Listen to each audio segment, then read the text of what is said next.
Alright, welcome to the Sonata Chronicles vlog, episode 32. 32. As you may recall, last week was Bill flying solo. Yep. It was awesome. Not really, no. It was awesome. Not really. I loved it. I'm sure. On my TV. Watch him on your TV, it's awesome. He talked the a bit little... doesn't lie. No, it doesn't. It always tells the truth. That's the whole point of the bit. Mm-hmm. So last week, Bill talked a little bit about the PC game and the concept of that. I think we should probably expand a little bit more on the PC game this week. Sound good to you? Sounds good to me. Yes. And then we've got Anel. Yes, who has decided she needs to be in this, and there's a Zeke at my feet, so we'll try not to let him distract too much. Yeah. So what do you want to talk about with the PC game for this week? What do you want to emphasize on? Like, I know it's going to be 5 games long. And it's 5 games. It's going to come out with the first one coming out a little bit before the first movie. And then it's going to have the second game coming out just after the first movie. Right? Right. And then the third game will come out just a little bit before the second movie. Right. With the fourth game coming out after the second movie, and then the 5th game coming out just a little bit before the third movie to wrap everything up. Yeah, and that's the strategy. So the games are the prequel story. They're what happens about 1,000 years before the story in the films, and your character, and so what we're planning on doing is that the story of the game will unfold to reveal key elements and plot points that will enhance the enjoyment of the upcoming film, or the film that just passed. So, the first game would set up certain things and create and help enhance the suspense and the tension in the first movie. Mm-hmm. And then, the movie comes out and you get all these questions and things are kind of juggled around, and then the second game comes out, answers some of those questions, answers some of those things and deals with those elements, and then the third game comes out to set up the same kind of thing with the second movie, and then the fourth game comes after the second movie, and it, does the same thing as the second game with the first. It takes that, wraps it up, creates a second part to it, and then when the 5th game comes out, that is teeing up the finale, the climax that happens in the third film. So it's kind of like a backstory for each individual film, Right. and it kind of wraps up key elements in that film. But I think it's also important to note that for those people out there that just watch movies and not play the game, the movies will still be enjoyable, and you'll still get a good understanding of the concept and the world and the ideas around it.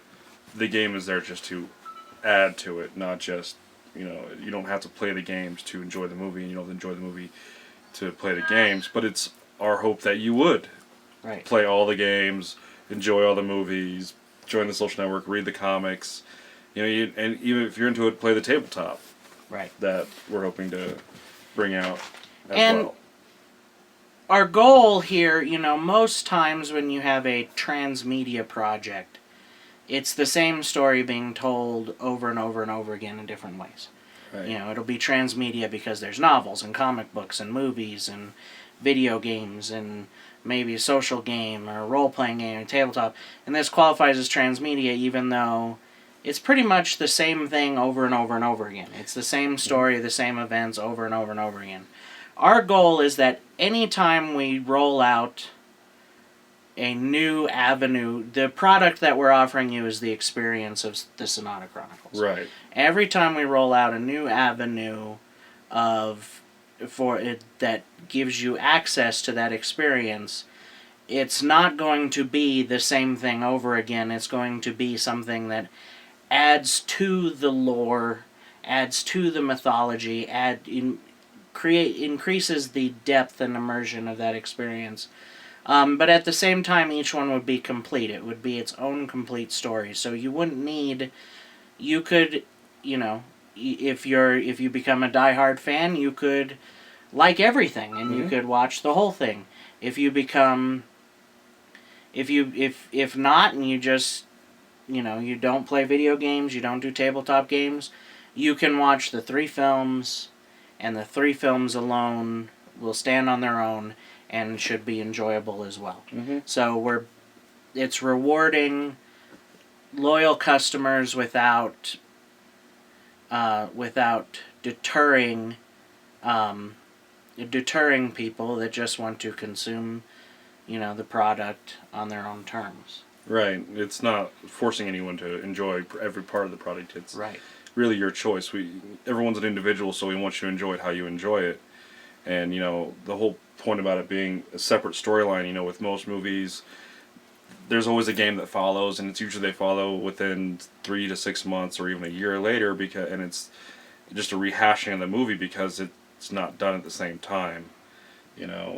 We want it to be all part of the same experience, so we want each individual story to come out in correlation to the time frame that all the others are coming out as well. But then even if you look at games and movies, the Star Wars, they released Super Star Wars, Super Empire Strikes Back, and those games did really well, but it was the same story.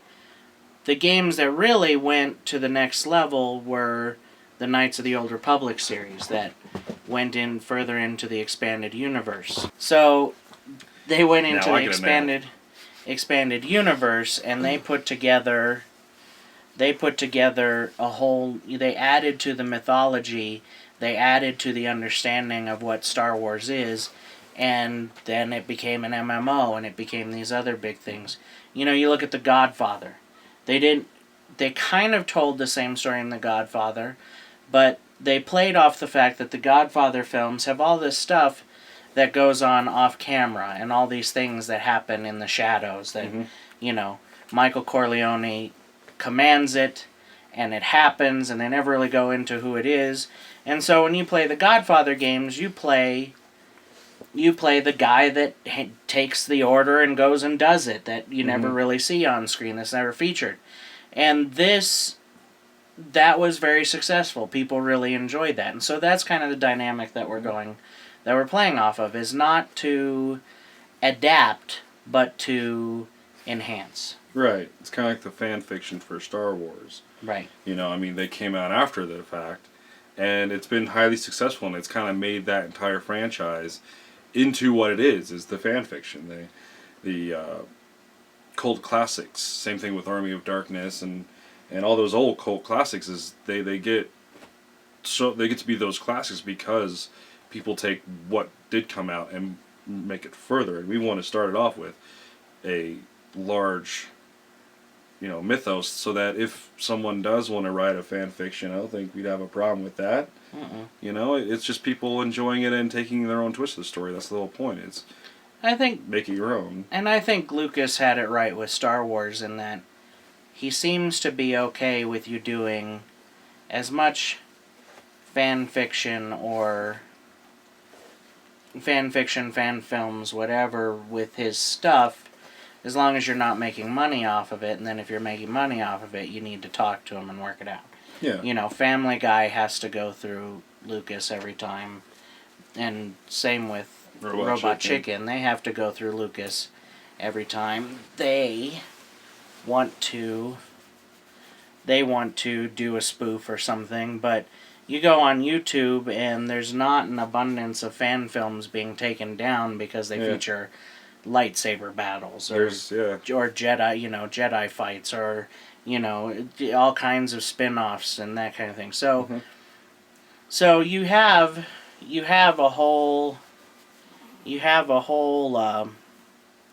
market there for that really just helps bring people in. It creates community, and that's what we want to do.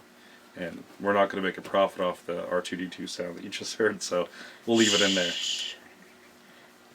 But that's going to wrap it up for this week's vlog, episode 32. Make sure you like it on Facebook, Twitter, YouTube. Comment, ask questions. And check out new concept art by Michael Saunders up there. It's awesome. It is super awesome. Share it with your friends. Help us spread the word, and have a good day. Enjoy.